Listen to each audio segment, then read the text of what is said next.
performed on the vaudeville stage. Walt Disney did a cartoon version of this in 1946, which I'm sure many of us baby boomers saw this on The Wonderful World of Disney on TV. The reading revolves around the Mudville Nine and about their star, Casey, who they were not the Cubs that this was written about, since this was written well before the century of despair. So this afternoon, baseball fans, we are pleased to present, sorry, I'm thirsty, band member David Goode as the orator in the reading of Casey at the Bat.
It looked extremely rocky for the Mudville Nine that day. The score stood 4-2, with 1 inning left to play. So when Cooney died at second, and Burroughs did the same, a pall-like silence fell upon the patrons of the game. A straggling few got up to go, leaving there the rest, with the hope that springs eternal from within the human breast. They thought, if only Casey could get a whack at that, we'd put up even money now with Casey at the bat.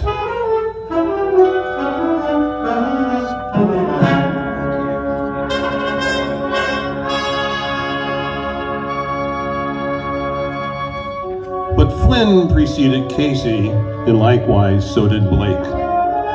And the former was a pudding, and the latter was a fake. So on that stricken multitude, a death-like silence fell, for there seemed but little chance of Casey getting to the bat.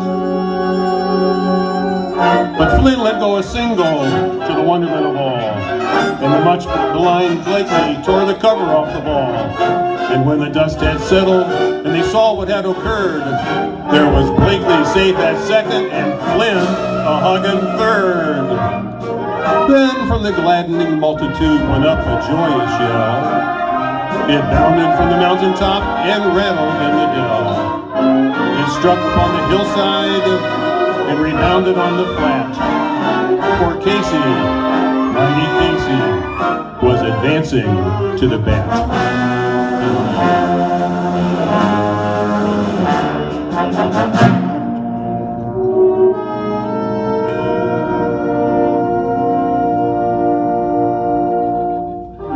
There was an ease in Casey's manner as he stepped into his place. There was pride in Casey's bearing and a smile on Casey's face. And when responding to the cheers, he lightly doffed his hat. No stranger in the crowd could doubt 'twas Casey at the bat.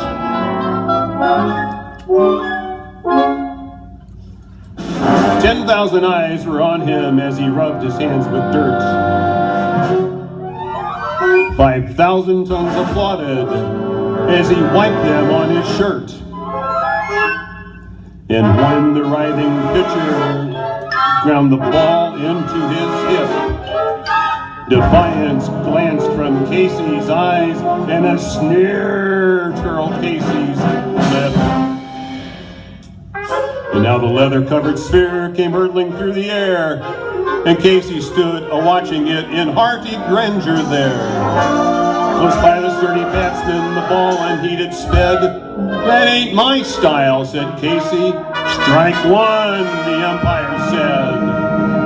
From the benches black with people went up a muffled roar, like the beating of a storm cloud on its very distant shore.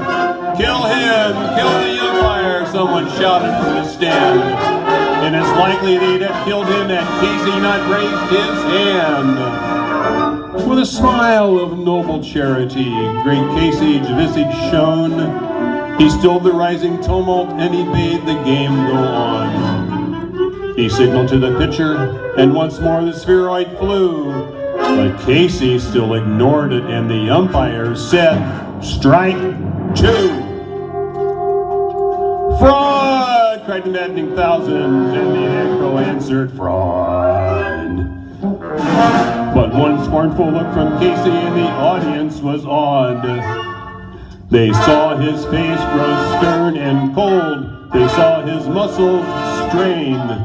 And they knew that Casey would not let that ball go by again. Sneer is gone from Casey's lip. His teeth are clenched in hate. He pounds with cruel vengeance his bat upon the plate. And now the pitcher holds the ball, and now he lets it go. And now the air is shattered by the force of Casey's blow.